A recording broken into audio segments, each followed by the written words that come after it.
तेरे कवन कवन गुण,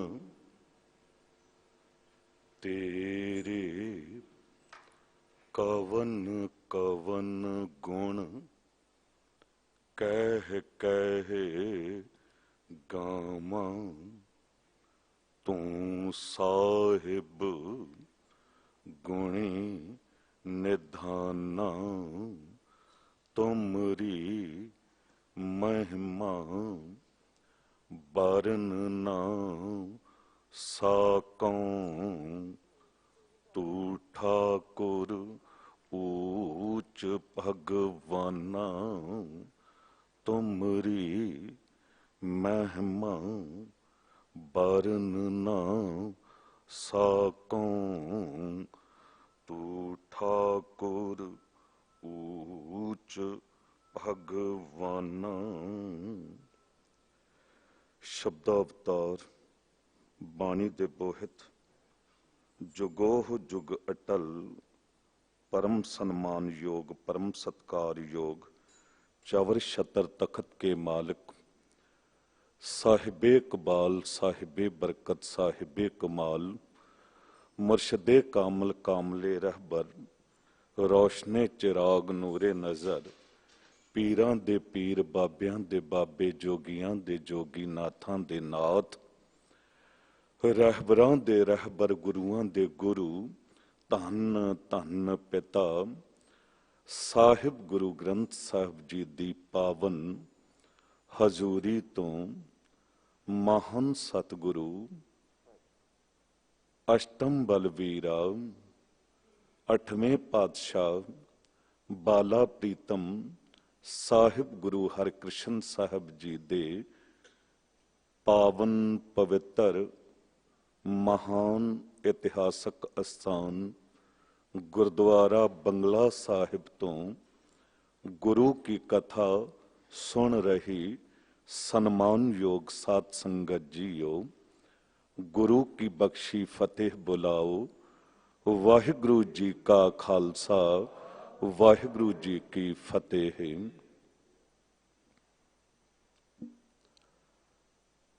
सिफत सलाह वडियाई उस दी कीती जांदी है जिहदे च कोई गुण हुंदे ने। जो अत सुंदर हुंदा है, जिहदी सुंदरता बयान ना कीती जा सके, उस लई कई वारी बोल तक मुक जांदे हन कि शब्द ही नहीं मिल रहे। वो इन्ना सोहना है, एक ते हुंदा सुंदर, एक अत सुंदर। किसी दुनियावी मनुख लई जे शब्द वरतिया जावे अत सुंदर योग नहीं है, क्योंकि ये सुंदरता किसी मनुख दी, किसी पंछी दी, जानवर दी, ये सदा कायम रहने वाली नहीं है। एक अग दा सेक पैंदा है, ये सुंदरता बिनस जाती है। किसी ने तेजाब सुट दिता वैरी ने, सुंदरता बिनस जाती है।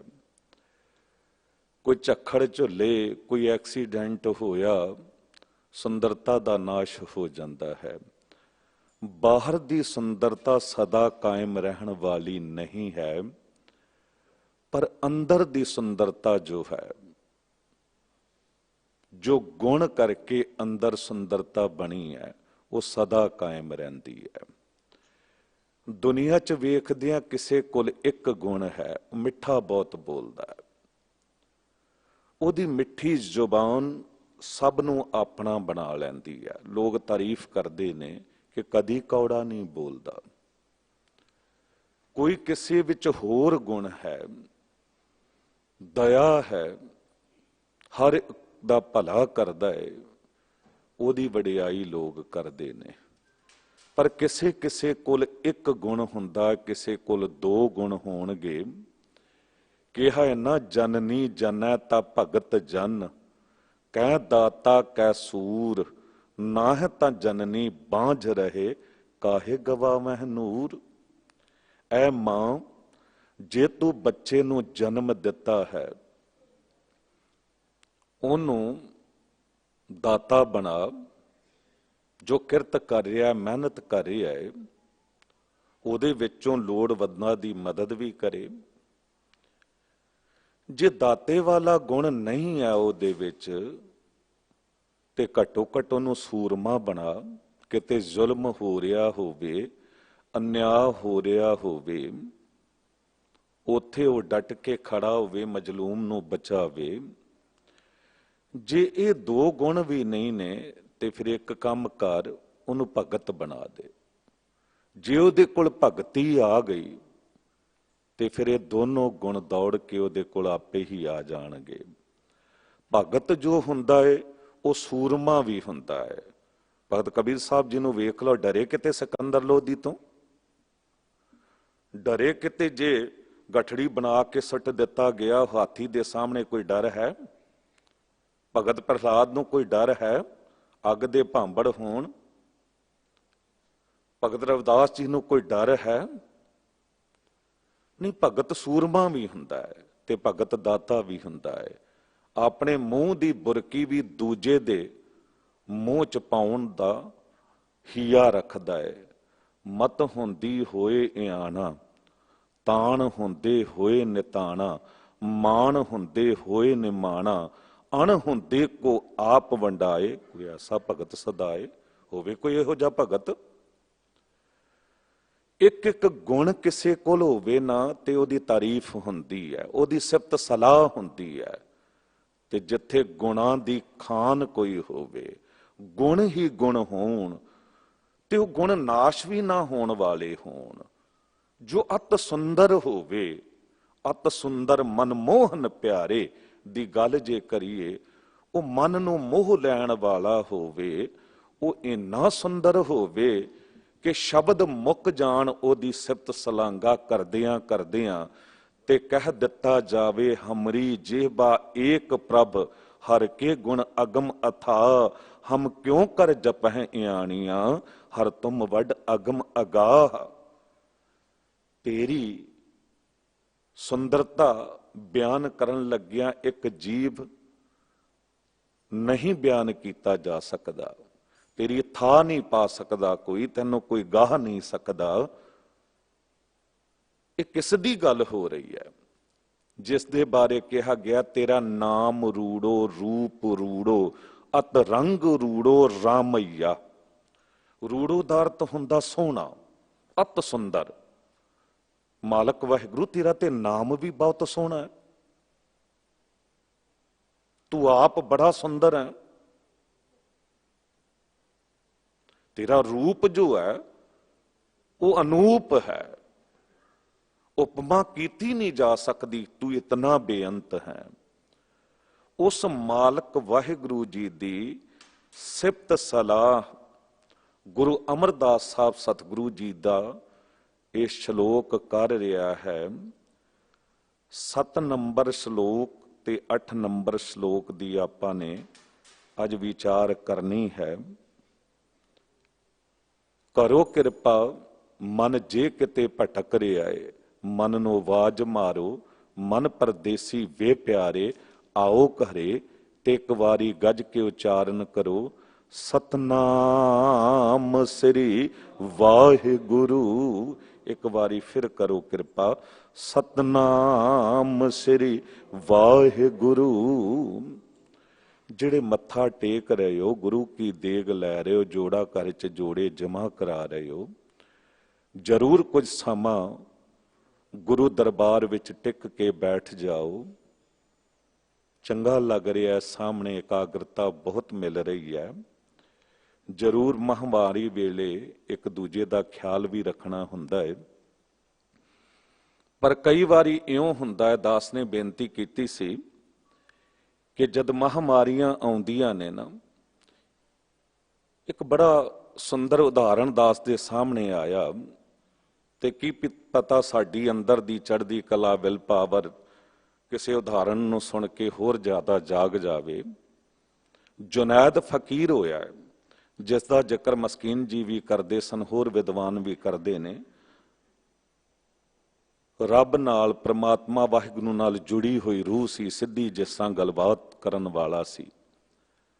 बगदाद शहर दे बाहर ਇਹਦਾ ਇੱਕ ਝੋਪੜਾ ਸੀ ਤੇ ਉਸ ਝੋਂਪੜੀ ਦੇ ਵਿੱਚ ਇਹ ਬੈਠਾ ਸੀ, ਖੁਦਾ ਦੀ ਬੰਦਗੀ ਕਰ ਰਿਹਾ ਸੀ। ਅਚਾਨਕ ਕੀ ਵੇਖਦਾ ਹੈ ਕਿ ਇੱਕ ਕੋਈ ਕਾਲੀ ਛਾਂ, ਵੱਡਾ ਕਾਲਾ ਸਾਇਆ ਉਹ ਬਗਦਾਦ ਸ਼ਹਿਰ ਵੱਲ ਜਾ ਰਿਹਾ ਹੈ। ਇਹਨੇ ਆਵਾਜ਼ ਮਾਰ ਕੇ ਰੋਕਿਆ, ਰੁਕ, ਕੌਣ ਹੈ ਤੂੰ? ਉਹਨੇ ਕਿਹਾ, ਮੈਂ ਮੌਤ ਹਾਂ ਤੇ ਬਗਦਾਦ ਸ਼ਹਿਰ ਵਿੱਚੋਂ ਅੱਜ 500 ਬੰਦੇ ਮਨੁੱਖ ਮੈਂ ਮਾਰਨੇ ਹਨ ਤੇ ਹੁਕਮ ਹੈ ਵਾਹਿਗੁਰੂ ਜੀ ਦਾ। ਹੁਣ ਫਕੀਰ ਸਿਜਦਾ ਕਰਨ ਵਾਲਾ ਸੀ ਖੁਦਾ ਅੱਲਾ ਪਰਮਾਤਮਾ ਵਾਹਿਗੁਰੂ ਨੂੰ, ਜੇ ਉਸ ਦਾ ਹੁਕਮ ਹੈ ਤੇ ਕੌਣ ਮੋੜ ਸਕਦਾ? ਜਾ।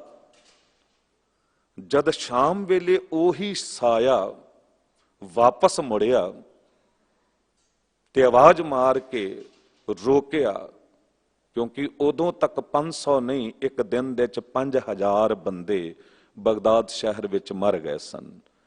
ਤੇ ਇਹਨੇ ਕਿਹਾ, ਉਹ ਨਾਦਾਨ, ਬੇਈਮਾਨ, ਤੂੰ ਮੇਰੇ ਨਾਲ ਝੂਠ ਕਿਉਂ ਬੋਲਿਆ?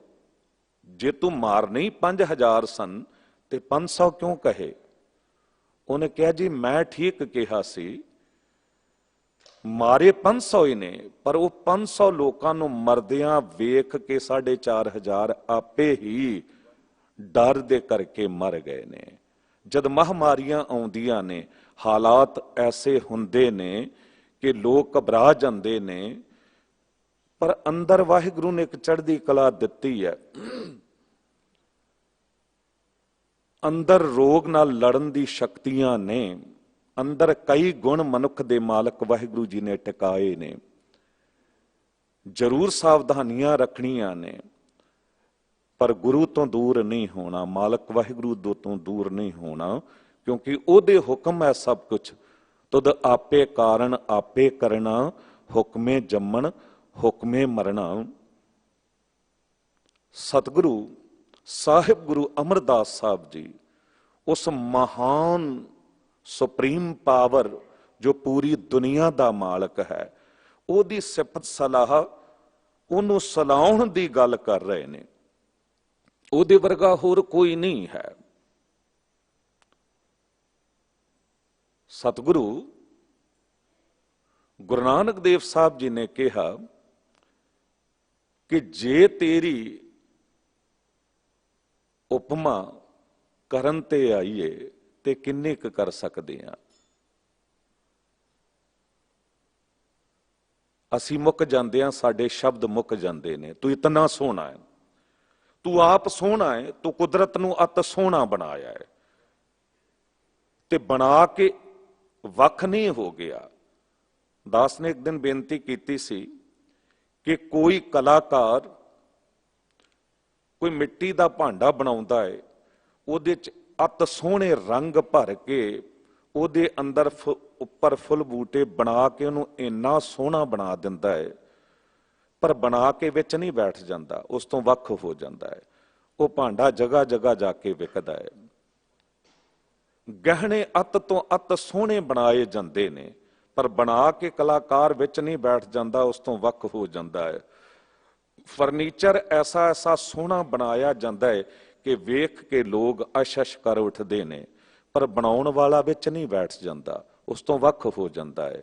ਅੱਤ ਦੀ ਸੋਹਣੀ ਬਿਲਡਿੰਗਾਂ ਇੰਜੀਨੀਅਰ ਨਕਸ਼ੇ ਬਣਾ ਕੇ ਖੜੀ ਕਰਦੇ ਨੇ, ਪਰ ਵਿੱਚ ਨਹੀਂ ਬੈਠ ਜਾਂਦੇ। ਪਰ ਇੱਕ ਕਲਾਕਾਰ ਇਹੋ ਜਿਹਾ ਹੈ, ਉਹ ਮਾਲਕ ਵਾਹਿਗੁਰੂ, ਜਿਸ ਨੇ ਹਰ ਇੱਕ ਕਲਾਕ੍ਰਿਤੀ ਨੂੰ ਬਣਾਇਆ ਹੈ ਤੇ ਦੁਨੀਆ 'ਚ ਜੋ ਕੁਝ ਬਣਿਆ ਹੈ ਉਹਨੂੰ ਬਣਾਉਣ ਵਾਲਿਆਂ ਨੂੰ ਵੀ ਉਹਨੇ ਬਣਾਇਆ ਹੈ, ਉਹਨੇ ਮੱਤ ਦਿੱਤੀ ਹੈ। ਉਹਨੇ ਜੇ ਕਿਤੇ ਪਾਣੀ ਦੇ 'ਚ ਲਾਈਟ ਬਿਜਲੀ ਰੱਖੀ, ਉਹਨੇ ਰੱਖੀ ਸੀ ਤਾਂ ਬੰਦੇ ਨੇ ਕੱਢੀ, ਬੰਦੇ ਨੇ ਆਪ ਨਹੀਂ ਕੱਢੀ, ਬੰਦੇ ਨੂੰ ਉਹਨੇ ਸਮਝ ਦਿੱਤੀ ਕਿ ਇਹ ਪ੍ਰਯੋਗ ਕਰੇਗਾ ਤੇ ਇਸ ਤਰ੍ਹਾਂ ਇਹ ਕੁਝ ਹੋਵੇਗਾ। ਨਾ ਕੋ ਮੂਰਖ ਨਾ ਕੋ ਸਿਆਣਾ, ਵਰਤੈ ਸਭ ਕੁਛ ਤੇਰਾ ਭਾਣਾ। ਉਹਨੇ ਅਤ ਸੁੰਦਰ ਪਹਾੜ ਬਣਾਏ, ਪੰਛੀ ਬਣਾਏ, ਉਹਨੇ ਅਤ ਸੋਹਣੇ ਮਨੁੱਖ ਬਣਾਏ, भाव की हर एक वस्तु उन्हें बनाई, पर बना के वख नहीं हो गया, वो विच बैठ गया है। तुद संसार उपाया, सिरै सिर धंधै लाया, वेखै कीता अपना, कर कुदरत पासा ढाल जियो। वो विच बैठ गया है, वो जरे जरे च समाया होया है, वो हर एक दे अंदर है। सबै घट राम बोलै, रामा बोलै, राम बिना को बोले रहे। फिर कहते वो बड़ा सुगड़ है। जिसका तन मन धन सब तिसका, सोई सुगड़ सुजानी। ओदे वर्गा चंगा घड़न वाला सुगड़ कोई नहीं है। उस वर्गा सुजान, उस वर्गा सियाणा विद्वान कोई नहीं है। ओदे वर्गा कलाकार कोई हो ही नहीं सकता। ते जीव अत सोहना है, वो आप सुंदर है, ओदा बनाउणा बड़ा सुगड़ है। ते फिर ते जो स्वरूप ओने बनाया, ਉਹਨੂੰ ਸਾਨੂੰ ਪ੍ਰਵਾਨ ਕਰਨਾ ਚਾਹੀਦਾ ਹੈ। ਜੇ ਉਹਨੇ ਔਰਤ ਨੂੰ ਬਣਾਇਆ, ਔਰਤ ਦੇ ਸਿਰ ਉੱਤੇ ਕੇਸ ਦਿੱਤੇ, ਮੂੰਹ ਉੱਤੇ ਨਹੀਂ ਦਿੱਤੇ। ਉਹਨੇ ਔਰਤ ਨੂੰ ਇਉਂ ਬਣਾਇਆ।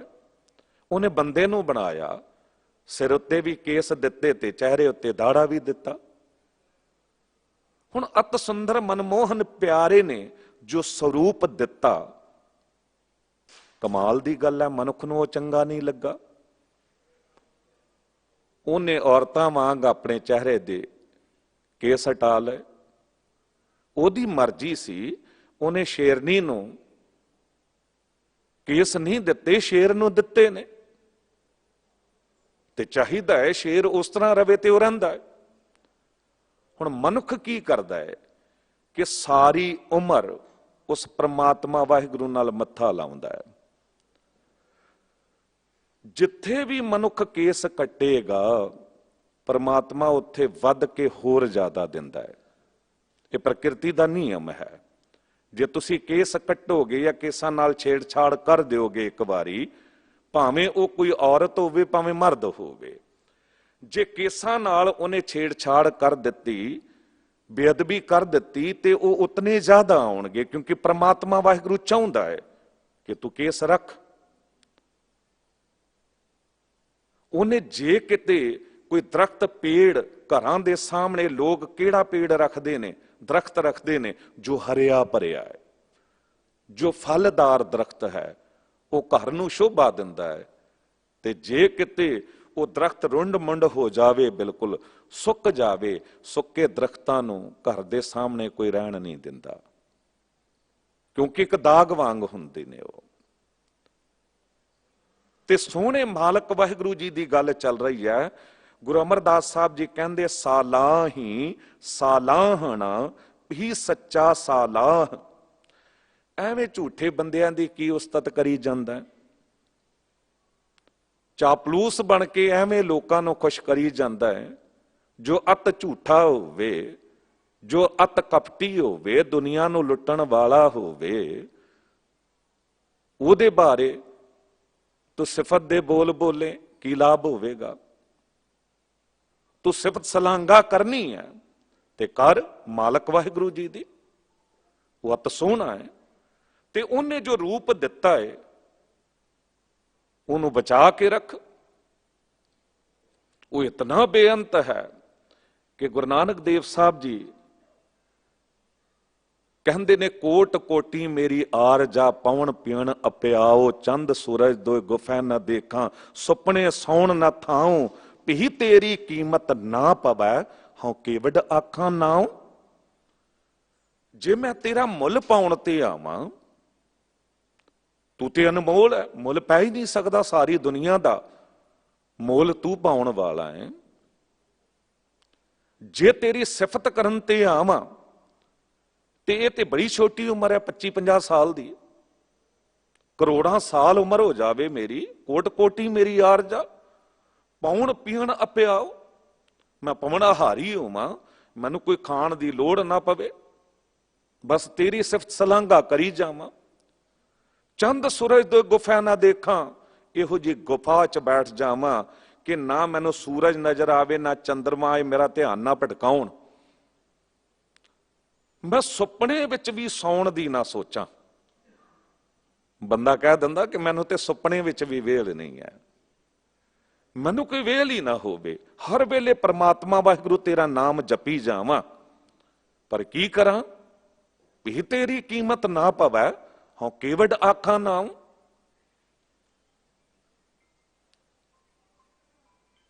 ਅਸਲ ਵਿੱਚ ਇਹ ਸ੍ਰੀ ਰਾਗ ਦਾ ਪੂਰਾ ਸ਼ਬਦ ਜੇ ਪੜ੍ਹ ਲਈਏ ਤੇ ਸਤਿਗੁਰੂ ਜੀ ਨੇ ਹੱਦ ਮੁਕਾ ਦਿੱਤੀ।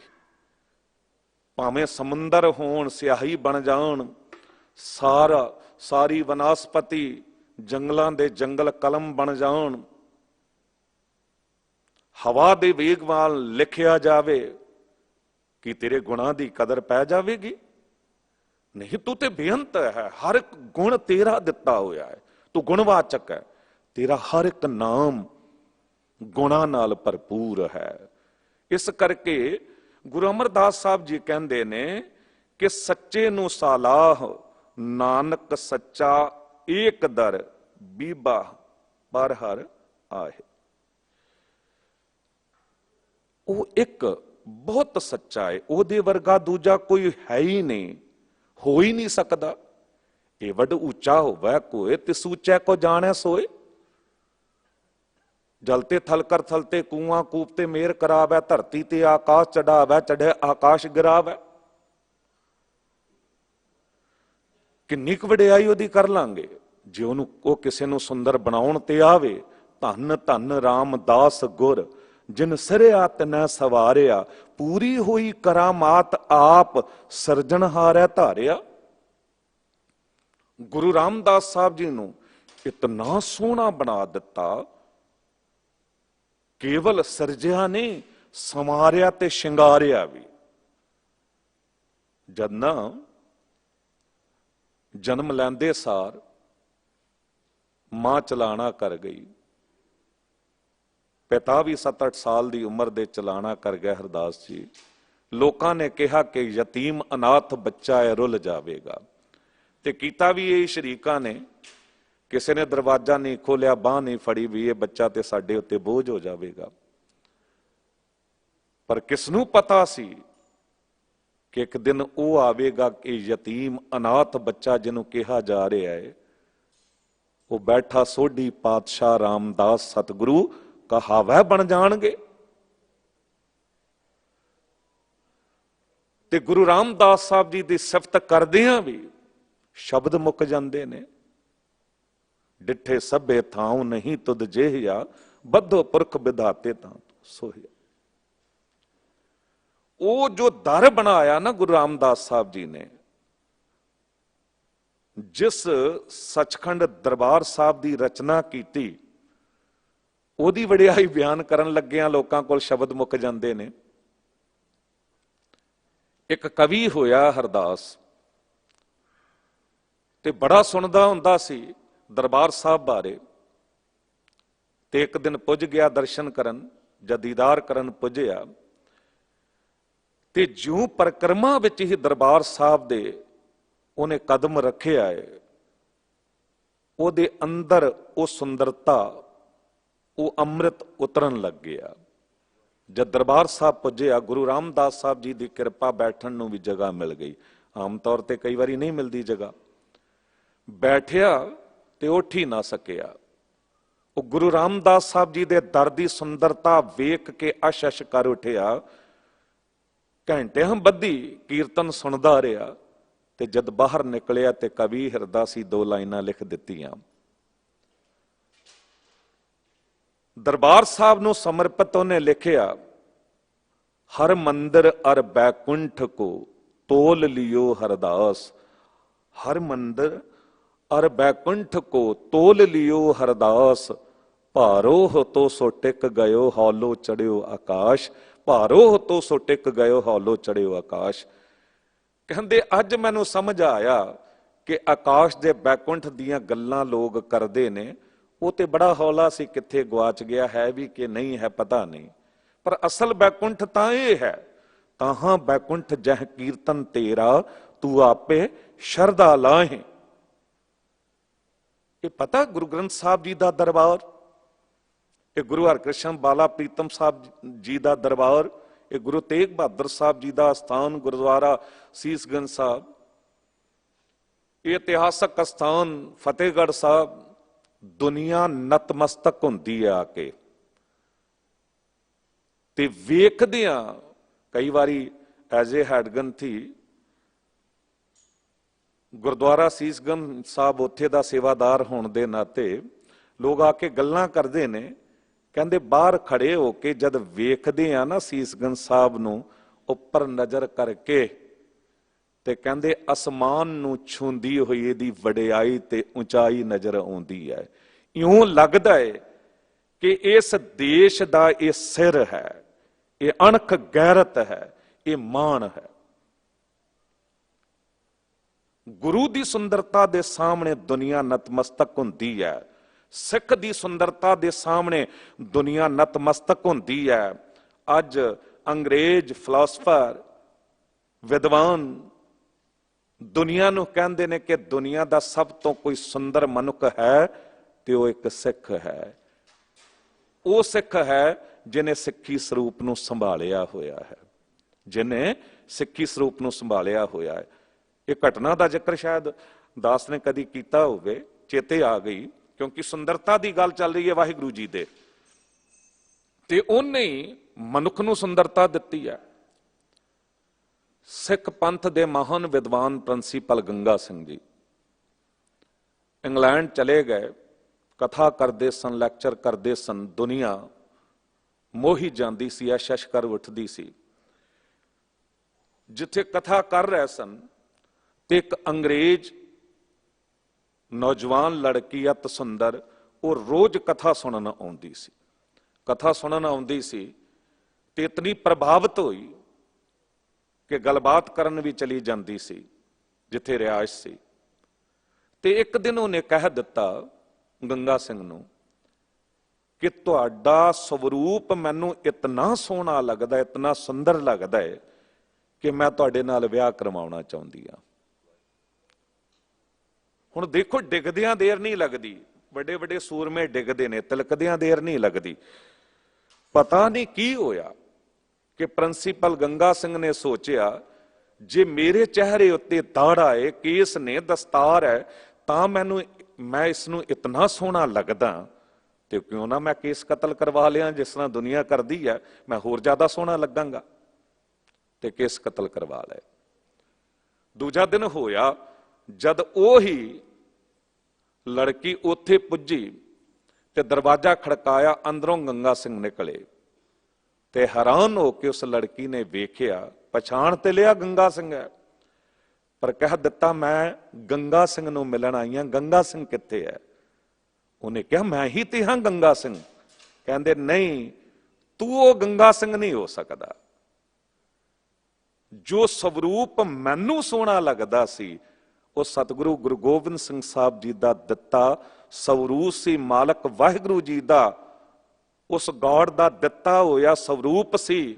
ਉਹ ਮੈਨੂੰ ਜੋ ਓਰੀਜਨਲ, ਜੋ ਬਿਲਕੁਲ ਪਿਓਰ ਸੀ, ਉਹ ਮੈਨੂੰ ਚੰਗਾ ਲੱਗਦਾ ਸੀ। ਤੇਰੇ ਵਰਗੇ ਤੇ ਮੇਰੇ ਧਰਮ ਵਿੱਚ ਕਈ ਤੁਰੇ ਫਿਰਦੇ ਨੇ। ਠੋਕਰ ਮਾਰ ਕੇ ਚਲੀ ਗਈ ਉਦੋਂ ਹੀ, ਜਦ ਸੱਟ ਵੱਜੀ, ਭੁੱਬਾਂ ਨਿਕਲ ਗਈਆਂ, ਅੱਖਾਂ 'ਚ ਅਥਰੂ, ਮੁੜ ਕੇ ਜਾਗੇ ਤੇ ਫਿਰ ਅੰਮ੍ਰਿਤ ਛਕਿਆ, ਸਿੱਖੀ ਸਰੂਪ ਧਾਰਨ ਕੀਤਾ।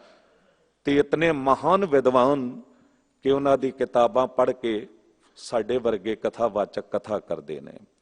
ਪ੍ਰੋਫੈਸਰ ਪੂਰਨ ਸਿੰਘ ਜੀ, ਉਹਨਾਂ ਨਾਲ ਵੀ ਇਹੀ ਕੁਝ ਹੋਇਆ ਸੀ, ਪਰ ਜਦ ਜਾਗੇ ਤੇ ਉਦੋਂ ਕਦਰ ਪਈ। ਅੱਜ ਪੰਜਾਬ ਦੇ ਨੌਜਵਾਨਾਂ ਨੂੰ ਇੱਕ ਪੁਕਾਰ ਹੈ ਕਿ ਸਿੱਖੀ ਨੂੰ ਤੁਹਾਡੀ ਲੋੜ ਹੈ। ਅੱਜ ਦੇ ਹਾਲਾਤ ਵੇਖ ਕੇ ਕਈ ਵਾਰੀ ਦਿਲ ਦੁੱਖ ਜਾਂਦਾ, ਰੂਹ ਕੰਬ ਜਾਂਦੀ ਹੈ। ਜੋ ਦਿੱਲੀ ਦੇ ਵਿੱਚ ਇੱਕ ਬੱਚੀ ਨਾਲ ਹੋਇਆ ਹੈ, ਜਿਸ ਤਰ੍ਹਾਂ ਉਹਦੇ ਕੇਸ ਕਤਲ ਕੀਤੇ ਗਏ, ਜਿਸ ਤਰ੍ਹਾਂ ਉਹਨੂੰ ਜਲੀਲ ਕੀਤਾ ਗਿਆ, ਜੋ ਕੁਝ ਹੋਇਆ, ਕਿਉਂ ਨਹੀਂ ਅਸੀਂ ਵਾਪਸ ਸਿੱਖੀ ਸਰੂਪ ਵਿੱਚ ਮੁੜਦੇ?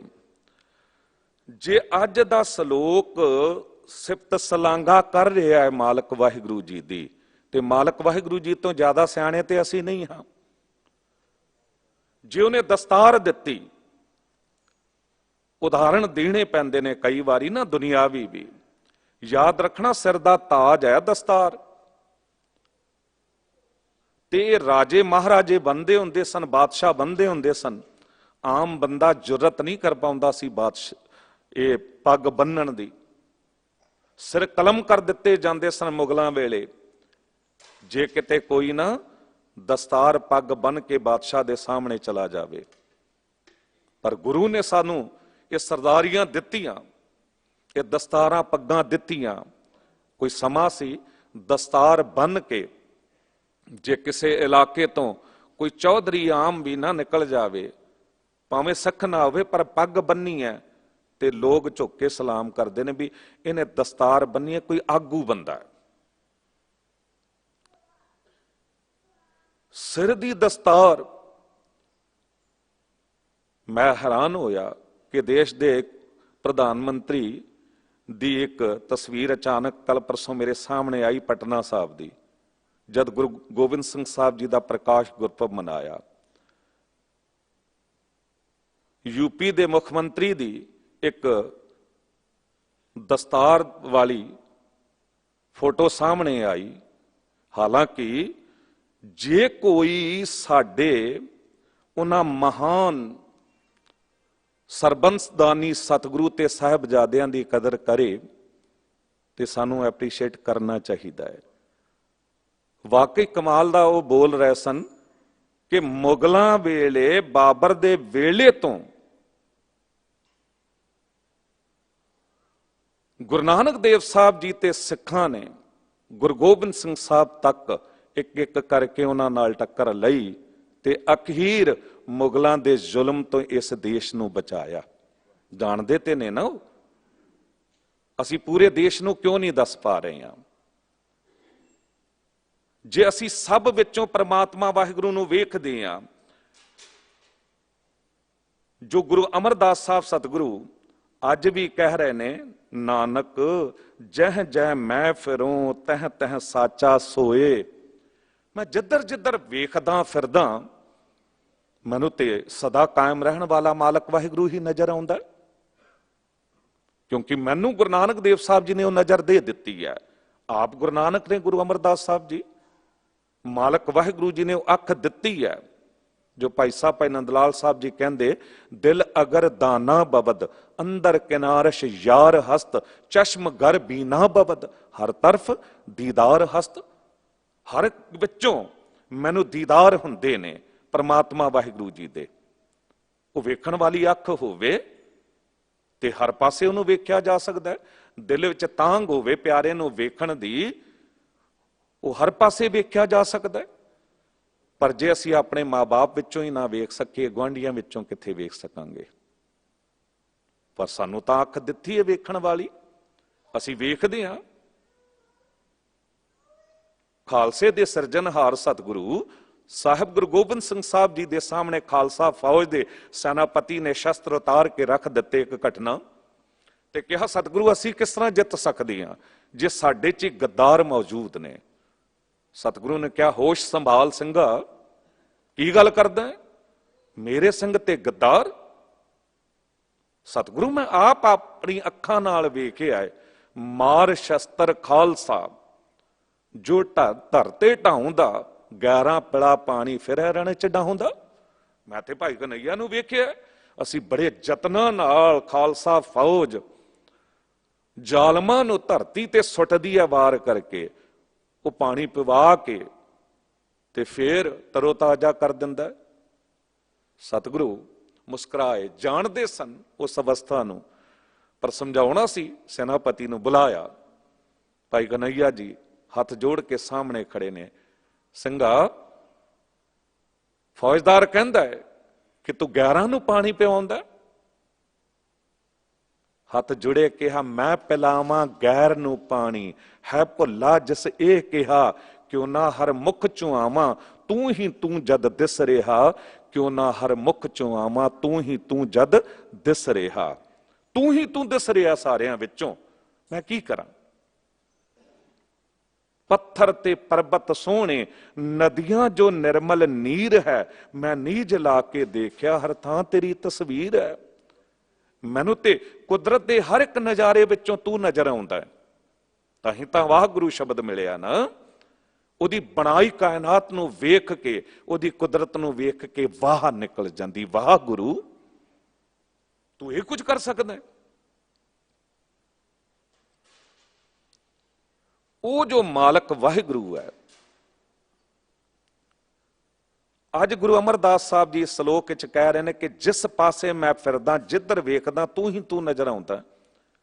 ਤੇ ਗੁਰਬਾਣੀ ਹਰ ਜਗ੍ਹਾ ਕਹਿੰਦੀ ਹੈ, ਜਹ ਜਹ ਪੇਖੋਂ ਤੈਂ ਹਜ਼ੂਰ, ਦੂਰ ਕਤਹੁ ਨਾ ਜਾਈ, ਰਵ ਰਹਿਆ ਸਰਬੱਤਰ ਮੈਂ, ਮਨ ਸਦਾ ਤੇ ਆਈ। ਜੇ ਸਿੱਖ, ਹਿੰਦੂ, ਮੁਸਲਮਾਨ, ਸਿੱਖ, ਈਸਾਈ ਵਿੱਚੋਂ ਹਰ ਇੱਕ ਉੱਚੇ ਨੀਵੇਂ ਵਿੱਚੋਂ, ਅਸੀਂ ਨਹੀਂ ਉੱਚਾ ਨੀਵਾਂ ਕਿਸੇ ਨੂੰ ਕਹਿੰਦੇ, ਪਰ ਦੁਨੀਆ ਦੇ ਵਿੱਚ ਹਨ ਇਹ ਚੀਜ਼ਾਂ। ਪਰ ਸਿੱਖ ਹਰ ਇੱਕ ਵਿੱਚੋਂ ਵਾਹਿਗੁਰੂ ਨੂੰ ਵੇਖਦਾ ਹੈ। ਸੰਗਤ ਤੇ ਪੰਗਤ ਦੀ ਮਰਿਆਦਾ, ਬਰਾਬਰ ਸਭ ਨੂੰ ਬਿਠਾ ਕੇ ਤੇ ਲੰਗਰ ਛਕਾਇਆ ਜਾਂਦਾ ਹੈ। ਜੇ ਸਿੱਖ ਸਭ ਵਿੱਚੋਂ ਵੇਖ ਸਕਦਾ ਹੈ ਤੇ ਸਿੱਖਾਂ ਵਿੱਚੋਂ ਪ੍ਰਮਾਤਮਾ ਵਾਹਿਗੁਰੂ ਕਿਉਂ ਨਹੀਂ ਨਜ਼ਰ ਆ ਸਕਦਾ? ਅੱਲਾਹ ਖੁਦਾ ਕਿਉਂ ਨਹੀਂ ਨਜ਼ਰ ਆ ਸਕਦਾ? ਰਾਮ ਸ੍ਰਿਸ਼ਟੀ ਚ ਰਮਿਆ ਹੋਇਆ ਉਹ ਕਿਉਂ ਨਹੀਂ ਨਜ਼ਰ ਆ ਸਕਦਾ? ਅੱਜ ਦੇ ਹਾਲਾਤਾਂ ਅਨੁਸਾਰ ਅਸੀਂ ਤੇ ਵਿਤਕਰਾ ਕਰਦੇ ਨਹੀਂ ਆ। ਭਾਵੇਂ ਕੋਰੋਨਾ ਦੀ ਮਹਾਮਾਰੀ ਹੋਵੇ, ਭਾਵੇਂ ਹੋਰ ਮਹਾਮਾਰੀਆਂ ਹੋਣ, ਹੜ੍ਹ ਆਏ ਹੋਣ, ਅੱਗ ਦੇ ਭਾਂਬੜ ਕਿਤੇ ਬਲੇ ਹੋਣ, ਹਰ ਜਗ੍ਹਾ ਸਿੱਖ ਪਹੁੰਚ ਕੇ ਲੰਗਰ ਲਾਉਂਦੇ ਨੇ। ਇਹ ਅੱਜ ਤੋਂ ਥੋੜਾ ਗੁਰੂ ਅਰਜਨ ਦੇਵ ਸਾਹਿਬ ਜੀ ਨੇ ਉਦੋਂ ਜਦ ਮਹਾਮਾਰੀ ਫੈਲੀ, ਲਾਹੌਰ ਦੇ ਵਿੱਚ ਲੋਕ ਮਰ ਰਹੇ ਸਨ, ਗਲੀਆਂ ਲਾਸ਼ਾਂ ਨਾਲ ਭਰੀਆਂ ਹੋਈਆਂ ਸਨ, ਲੋਥਾਂ ਹੀ ਲੋਥਾਂ ਸਨ, ਉਦੋਂ ਜਾ ਕੇ ਉੱਥੇ ਲੰਗਰ ਲਾ ਦਿੱਤੇ ਸਨ। ਮਹਾਮਾਰੀ ਦੀ ਪਰਵਾਹ ਥੋੜਾ ਕੀਤੀ।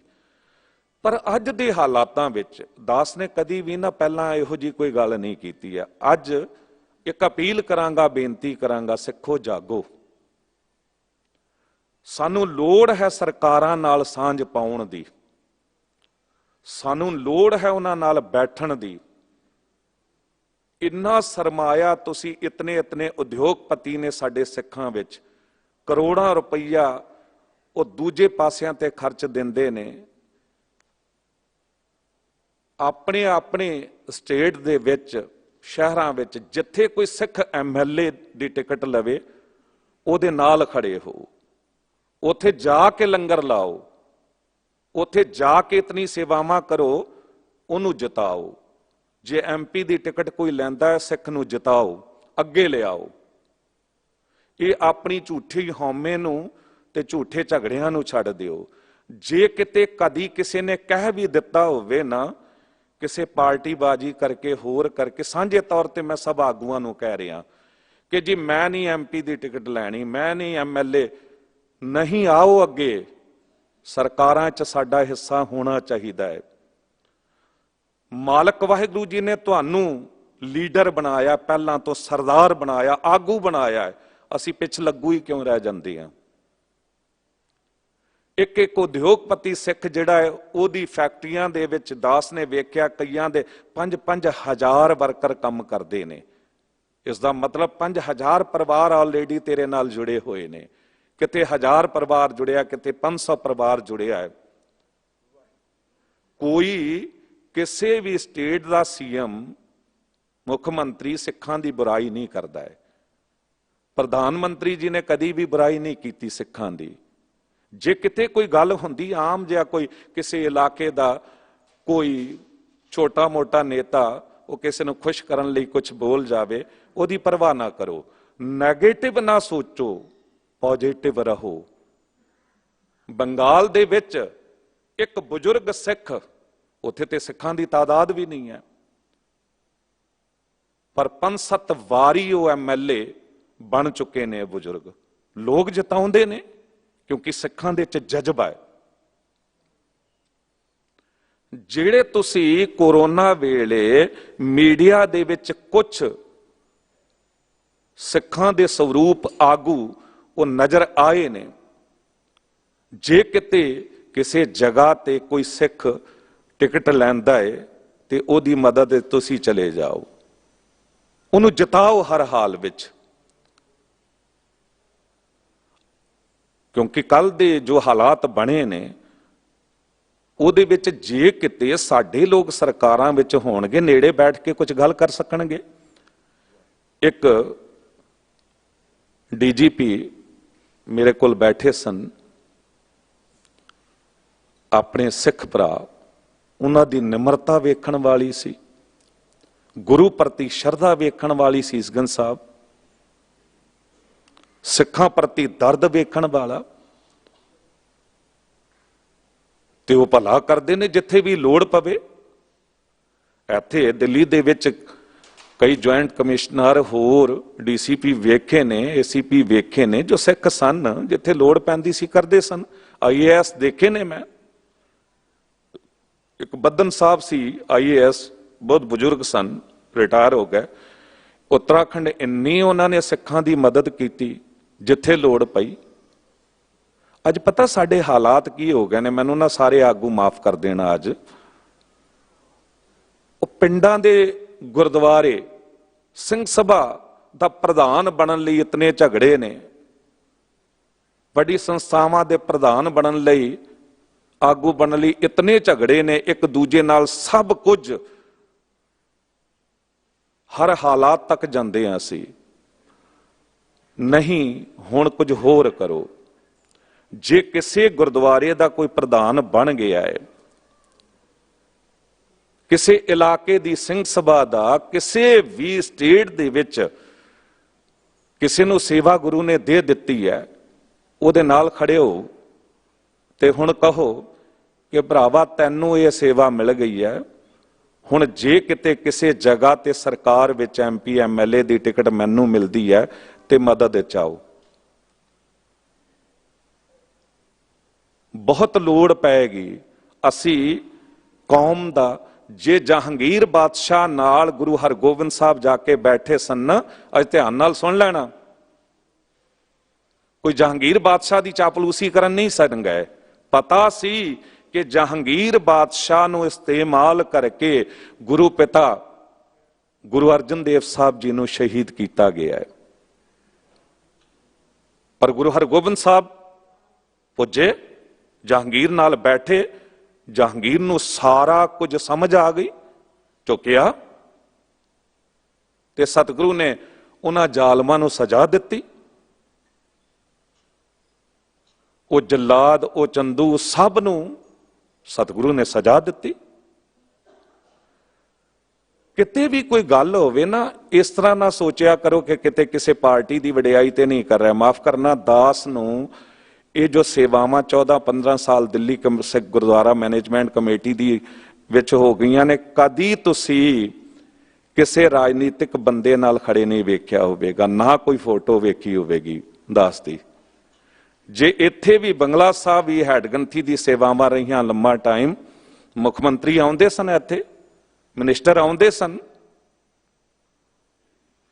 ਦਾਸ ਗੁਰੂ ਦੀ ਹਜ਼ੂਰੀ ਹੀ ਰਹਿੰਦਾ ਸੀ। ਸਿਰਫ ਇਸ ਕਰਕੇ ਕਹਿ ਰਹੇ ਹਾਂ ਕਿ ਮਤਾਂ ਕਿਤੇ ਕੋਈ ਕਹਿ ਦਵੇ ਕਿ ਫਲਾਣਾ। ਹੁਣ ਜੇ ਪ੍ਰਧਾਨ ਮੰਤਰੀ ਮਨਮੋਹਨ ਸਿੰਘ ਜੀ ਨੇ, ਕੋਈ ਸਮਾਂ ਸੀ 1984 ਦੇ ਦੰਗਿਆਂ ਬਾਰੇ ਪਾਰਲੀਮੈਂਟ ਦੇ ਵਿੱਚ ਮਾਫੀ ਮੰਗੀ, ਸਿਰ ਝੁਕਾ ਕੇ ਸਿੱਖਾਂ ਤੋਂ, ਤੇ ਵਡਿਆਈ ਸੀ। ਉਹ ਵਕਤ ਦੇ ਪ੍ਰਧਾਨ ਮੰਤਰੀ ਸਨ, ਪਾਰਟੀ ਨਹੀਂ ਵੇਖਣੀ। ਜੇ ਅੱਜ ਦੇ ਪ੍ਰਧਾਨ ਮੰਤਰੀ ਵੇਲੇ ਜੇ ਕਿਤੇ 1984 ਦੇ ਦੰਗੇ ਕਰਵਾਉਣ ਵਾਲਿਆਂ ਨੂੰ, ਜਿਨ੍ਹਾਂ ਨੂੰ ਇੰਨੇ ਸਾਲਾਂ ਤੋਂ ਸਜ਼ਾਵਾਂ ਨਹੀਂ ਸਨ ਮਿਲੀਆਂ, ਅੱਜ ਜੇ ਮਿਲੀਆਂ ਨੇ,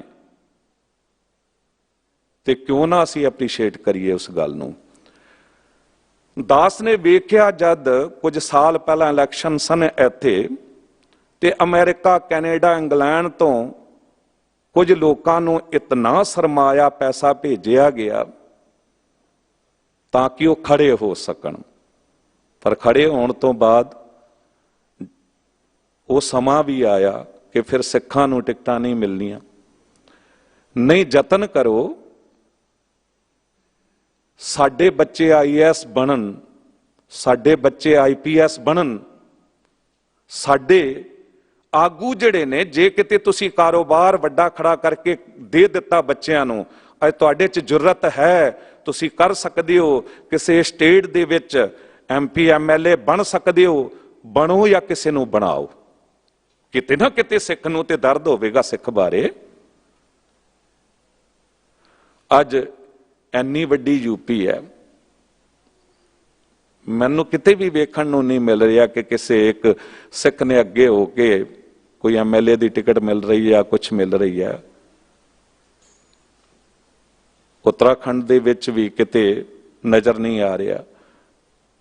ਹੋ ਸਕਦਾ ਮੈਂ ਭੁੱਲ ਰਿਹਾ ਹਾਂ, ਪਰ ਕਿਉਂ ਇੰਨੀ ਤਾਦਾਦ ਹੈ। ਮਿਨੀ ਪੰਜਾਬ ਕਿਹਾ ਜਾਂਦਾ ਹੈ ਉੱਤਰਾਖੰਡ ਦੇ ਇਲਾਕੇ ਨੂੰ, ਕਿਉਂਕਿ ਸਾਡੇ ਵਿੱਚ ਜਿਹੜੇ ਲੋਕ ਨੇ ਨਾ, ਉਹ ਹੋਰ ਇਲਾਕੇ ਦੇ MLA, ਉਹ ਲੋਕ ਵੀ ਤੁਹਾਡੇ ਤੋਂ ਫੰਡ ਲੈ ਜਾਂਦੇ ਨੇ, ਉਹ ਵੀ ਤੁਹਾਡੇ ਤੋਂ ਬੜਾ ਸਰਮਾਇਆ ਲੈਂਦੇ ਨੇ ਤੇ ਜਿੱਤਦੇ ਨੇ। ਤੇ ਕਿਤੇ ਜੇ ਕੋਈ ਸਿੱਖ ਭਰਾ ਅੱਗੇ ਆ ਰਿਹਾ, ਭਾਵੇਂ ਪੰਜਾਬ ਦੇ ਵਿੱਚ ਹੋਵੇ, ਭਾਵੇਂ ਕਿਸੇ ਸਟੇਟ ਦੇ ਵਿੱਚ ਹੋਵੇ, ਜ਼ਰੂਰ ਸਿੱਖਾਂ ਨੂੰ ਜਿਤਾਓ। ਫਿਰ ਸਰਕਾਰਾਂ ਨਾਲ ਬੈਠੋ, ਸਾਂਝ ਪਾਓ। ਜੇ ਕਿਸੇ ਸਟੇਟ ਦਾ ਕੋਈ CM ਮੁੱਖ ਮੰਤਰੀ ਹੈ, ਉਹਨੂੰ ਕਿਸੇ ਪਾਰਟੀ ਨਾਲ ਜੋੜ ਕੇ ਨਾ ਦੇਖੋ। ਜੇ ਕੋਈ ਪ੍ਰਧਾਨ ਮੰਤਰੀ ਹੈ, ਉਹਨੂੰ ਪਾਰਟੀ ਨਾਲ ਜੋੜ ਕੇ ਨਾ ਦੇਖੋ। ਦੇਸ਼ ਦਾ ਉਹ ਦੇਖ ਕੇ ਇਤਨਾ ਮਾਨ सम्मान ਦਿਓ, ਰਜਾ ਦਿਓ ਅਗਲੇ ਨੂੰ, ਕਿਉਂਕਿ ਬੰਦਾ ਹੀ ਹੈ ਨਾ। ਕੋਈ ਵੀ ਜੱਜ ਹੈ ਉਹ ਵੀ ਬੰਦਾ ਹੈ, ਪ੍ਰਧਾਨ ਮੰਤਰੀ ਹੈ ਉਹ ਵੀ ਬੰਦਾ ਹੈ, CM ਹੈ ਉਹ ਵੀ ਬੰਦਾ ਹੈ। ਹਰ ਇੱਕ ਦੇ ਅੰਦਰ ਈਗੋ ਹੁੰਦੀ ਹੈ, ਹਉਮੈ ਹੁੰਦੀ ਹੈ। ਹਰ ਇੱਕ ਪਿਆਰ ਵੀ ਚਾਹੁੰਦਾ, ਉਸਤਤ ਵੀ ਚਾਹੁੰਦਾ ਹੈ। ਤੇ ਅਸੀਂ ਤੇ ਇੰਨੇ ਲੰਗਰ ਲਾਉਂਦੇ ਆ, ਅਸੀਂ ਤੇ ਇੰਨੀ ਸੇਵਾਵਾਂ ਕਰਦੇ ਆ, ਅਸੀਂ ਕਿਉਂ ਨਾ ਉਤਨਾ ਮਾਨ सम्मान ਕਰੀਏ ਕਿ ਉਹ ਲੋਕ ਵੇਖ ਕੇ ਹੈਰਾਨ ਹੋ ਜਾਣ ਕਿ ਸਿੱਖ, ਜੇ ਕਿਤੇ ਹੁਮਾਯੂੰ ਆਇਆ, ਮੁਗਲ ਜ਼ਾਲਮ ਗੁਰੂ ਅੰਗਦ ਦੇਵ ਸਾਹਿਬ ਜੀ ਦੇ ਉੱਤੇ ਉਹਨੇ ਤਲਵਾਰ ਵੀ ਕੱਢ ਲਈ ਸੀ, ਪਰ ਜਿੱਥੇ ਹੱਥ ਸੀ ਉੱਥੇ ਹੀ ਰਹਿ ਗਿਆ। ਝੁਕਿਆ ਬਾਬਰ ਗੁਰੂ ਅਮਰਦਾਸ ਸਾਹਿਬ ਜੀ ਦੇ ਸਾਹਮਣੇ ਝੁਕਿਆ, ਤੇ ਗੁਰੂ ਨਾਨਕ ਦੇਵ ਸਾਹਿਬ ਜੀ ਦੇ ਸਾਹਮਣੇ ਝੁਕਿਆ। ਗੁਰੂ ਨਾਨਕ ਦੇਵ ਸਾਹਿਬ ਜੀ ਨੇ ਸਮਝਾਇਆ, ਬੰਦੇ ਕੀ ਜੋ ਲੇਵੈ ਓਟ ਦੀਨ ਦੁਨੀਆ, ਮੈਂ ਤਾਕੋ ਟੋਟ ਕਹਿ ਨਾਨਕ ਸੁਣ ਬਾਬਰ ਮੀਰ, ਤੁਝ ਤੇ ਮੰਗੈ ਸੋ ਅਹਿਮਕ ਫਕੀਰ। ਅਕਬਰ ਆਇਆ, ਗੁਰੂ ਅਮਰਦਾਸ ਸਾਹਿਬ ਜੀ ਨੇ ਬਿਠਾਇਆ, ਸੰਗਤ ਤੇ ਪੰਗਤ ਚ ਬਿਠਾਇਆ। ਕਿਹਾ ਪਹਿਲਾਂ ਲੰਗਰ ਛਕ, ਪੰਗਤ ਵਿੱਚ ਗੱਲਬਾਤ ਹੋਈ, ਵਿਚਾਰਾਂ ਹੋਈਆਂ, ਕਿੰਨਾ ਭਲਾ ਕੀਤਾ ਇਸ ਦੇਸ਼ ਦਾ। ਜਜੀਆ ਕਰ ਹਟਾਉਣ ਨੂੰ ਕਿਹਾ, ਸਤੀ ਪ੍ਰਥਾ ਨੂੰ ਖਤਮ ਕਰਨ ਲਈ ਕਿਹਾ, ਬੜਾ ਕੁਝ ਕਰਾਇਆ ਗੁਰੂ ਅਮਰਦਾਸ ਸਾਹਿਬ ਸਤਿਗੁਰੂ ਜੀ ਨੇ। ਸਿੱਖੀ ਸਿਧਾਂਤਾਂ ਨਾਲ ਸਮਝੌਤਾ ਨਾ ਕਰੀਏ। ਗੁਰਦੁਆਰਿਆਂ ਦੇ ਸਿਧਾਂਤ ਨੂੰ, ਸਿੱਖ ਰਹਿਤ ਮਰਿਆਦਾ ਨੂੰ, ਗੁਰੂ ਦਰਬਾਰ ਦੇ ਮਾਨ सम्मान ਨੂੰ ਉੱਚਾ ਰੱਖੀਏ। ਪਰ ਬਾਹਰ ਜਿੱਥੇ ਲੋੜ ਪਵੇ, ਤੁਹਾਡੇ ਕੋਲ ਪੈਸਾ ਹੈ, ਸਰਮਾਇਆ ਹੈ, ਤੁਸੀਂ ਸਿੱਖਾਂ ਨੂੰ ਅੱਗੇ ਲਿਆਓ। ਹਰ ਸਟੇਟ ਦੇ ਵਿੱਚ ਕੁਝ MLA MP ਸਿੱਖ ਹੋਣੇ ਚਾਹੀਦੇ ਨੇ, IAS IPS ਹੋਣੇ ਚਾਹੀਦੇ ਨੇ। ਫੌਜ ਦੇ ਚ ਜਨਰਲ ਹੁੰਦੇ ਸਨ, ਅਸੀਂ ਮਾਣ ਕਰਦੇ ਸੀ ਸਰੋਚਾ ਕਰਕੇ। ਅਸੀਂ ਹਰ ਇੱਕ ਵਿੱਚੋਂ ਪਰਮਾਤਮਾ ਨੂੰ ਵੇਖਦੇ ਹਾਂ। ਅਸੀਂ ਕਿਸੇ ਨਾਲ ਵੈਰ ਨਹੀਂ ਰੱਖਦੇ, ਕਿਉਂਕਿ ਨਿਰਵੈਰ ਪਿਤਾ ਦੇ ਅਸੀਂ ਉਹ ਹਾਂ। ਜੋ ਹਾਲਾਤ ਉਸ ਬੱਚੀ ਨਾਲ ਬਣੇ, ਕਿ ਤੁਹਾਨੂੰ ਕਦੀ ਮਾਣ ਨਹੀਂ ਹੁੰਦਾ? ਹੁੰਦਾ ਹੈ ਤੇ ਹੋਣਾ ਚਾਹੀਦਾ ਹੈ। 14 ਤੋਂ ਵੱਧ ਜੰਗਾਂ ਲੜੀਆਂ ਗੁਰੂ ਗੋਬਿੰਦ ਸਿੰਘ ਸਾਹਿਬ ਜੀ ਨੇ ਤੇ ਸਿੰਘਾਂ ਨੇ, ਪਰ ਇੱਕ ਵੀ ਉਦਾਹਰਣ ਐਸਾ ਨਹੀਂ ਮਿਲਦਾ ਕਿ ਕਿਸੇ, ਭਾਵੇਂ ਮੁਗਲਾਂ ਦੀ ਹੀ ਕੋਈ ਬੇਟੀ ਕਿਉਂ ਨਾ ਹੋਵੇ, ਕਿਸੇ ਦੀ ਬੇਪਤੀ ਕੀਤੀ ਗਈ ਹੋਵੇ। ਸਗੋਂ ਜੇ ਮਿਲ ਗਈ ਨਦੌਨ ਦੀ ਜੰਗ ਵੇਲੇ ਤੇ ਉਹਨੂੰ ਉਹਦੇ ਘਰ ਤੱਕ ਪਹੁੰਚਾ ਕੇ ਆਏ, ਗੁਰੂ ਨੇ ਹੁਕਮ ਕੀਤਾ। ਤੁਸੀਂ ਕਹੋਗੇ ਕਿਉਂ ਰਾਜਨੀਤੀ MLA MP ਦੀ? ਅਰੇ ਭਈ, ਜਦ ਬਾਬਾ ਬੰਦਾ ਸਿੰਘ ਬਹਾਦਰ ਜੀ ਨੂੰ ਭੇਜਿਆ ਗਿਆ ਨਾ ਪੰਜਾਬ ਵੱਲ, ਗੁਰੂ ਗੋਬਿੰਦ ਸਿੰਘ ਸਾਹਿਬ ਜੀ ਨੇ ਥਾਪੜਾ ਦੇ ਕੇ ਭੇਜਿਆ, ਤੇ ਹੁਕਮਨਾਮੇ ਚਲੇ ਗਏ ਸਨ ਹਰ ਪਾਸੇ ਸਿੰਘਾਂ ਨੂੰ ਕਿ ਤੁਸੀਂ ਹਰ ਇਲਾਕੇ ਦੇ ਵਿੱਚ ਮਦਦ ਕਰਨੀ ਹੈ, ਰਸਦ ਦੀ, ਸ਼ਸਤਰਾਂ ਦੀ, ਹੋਰ ਤਰੀਕੇ ਨਾਲ।